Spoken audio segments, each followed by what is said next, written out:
You're watching Mel and Joey.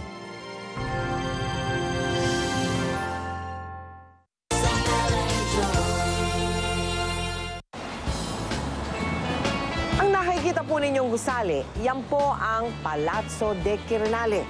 Diyan po nakatira noon ang mga Santo Papa, ang mga hari, at sa kasalukuyan, yan ngayon ang tirahan ng mga Pangulo. Katulad halimbawa ng kasalukuyang Pangulo ng bansang Italia na si President Giorgio Napolitano.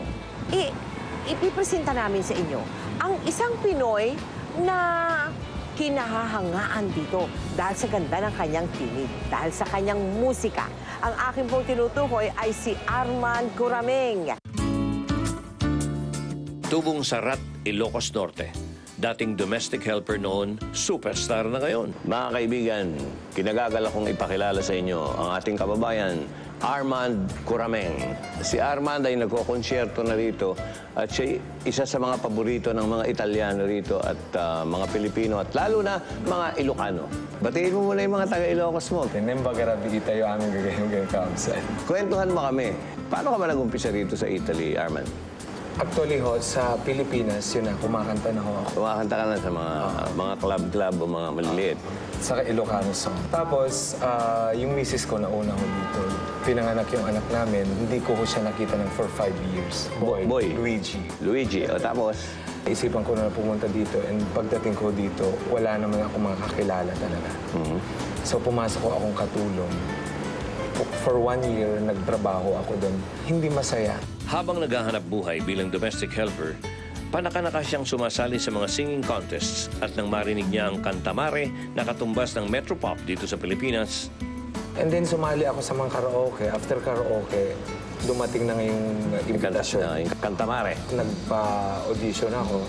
Sabi nila pwede mong i-represent yung bansa niyo na Pilipinas. Dahil at least mayroon na rin Filipino community. Ma-establish na rin Filipino community sa Palermo, sa Sicily. So nakuha ako. Sa contest nga nakabarong ako doon. Walang ibang Pinoy na kasali doon? Ikaw lang? Okay. Nang manalo siya sa patimpalak na ito, doon nagsimula ang pagbabago ng kanyang buhay. At ang naging premyo niya, 5 years na contract para mag-recording dito sa Italia. Ito yun, Fly. Bukod sa pinakita niyang galing sa pag-awit sa bansang Italia, kasabay nito ang pagmamalaki niya bilang isang Pinoy, sapagkat sa kanyang album, pawang mga Ilocano songs ang karamihan dito. Itong hawak kong isa, ito. Pugin-pugin, Armand Curameng, Sentimiento. Ilocano songs recorded dito sa Italia. Proud na proud yung mga Ilocano dyan, sigurado. Ito, bonus. Total, Italia, siyempre, sikat sa opera. Operatic na Ilocano song. Armand Curameng. Imnas, dayto'y biyag ko naglipnuskan. Arig mo, tay sabong nga apagukra. Daytoy pusukit mabang-aran,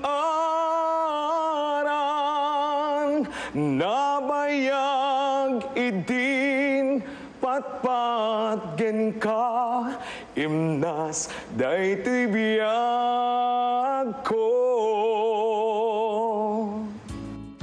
Sa likod ng kanyang kasikatan, ayon sa kanya, para pa rin siyang nasa loob ng isang napakagandang panaginip. Ngayong happy ka na kasi dahil napagsama mo yung family, yung music, at successful ka pa. Meron ka pa bang gustong dito sa Italia na maabot mo, Armand? Andyan pa rin yung dream. Dream din ng producer ko na na-integrate ako sa national scene. Sa Italian TV, nakalabas ka na sigurado. Oo. Maraming beses na. Maraming beses na. Oo. Hindi naman masyadong sikat or ano. Basta may establish na yung pangalan ko dito. Yun na. Would you say na among, o sa lahat na ng Pinoy artist, as far as singing is concerned, ikaw na yung nasa itaas? Oo. Sana'y naging inspirasyon sa inyo ang buhay nitong si Armand. Sinamantala niya ang lahat ng pagkakataon, nagsumikap at nagpakita ng galing. Kaya naman tagumpay ng kasikatan sa Italia ay tinatamasa na niya ngayon. Alam mo, natutuwa kami at inabot mo yan. At higit sa lahat, nakamit mo yung gusto mo. Sobra. Thank you, Armand. At mga kaibigan, Armand Corameng.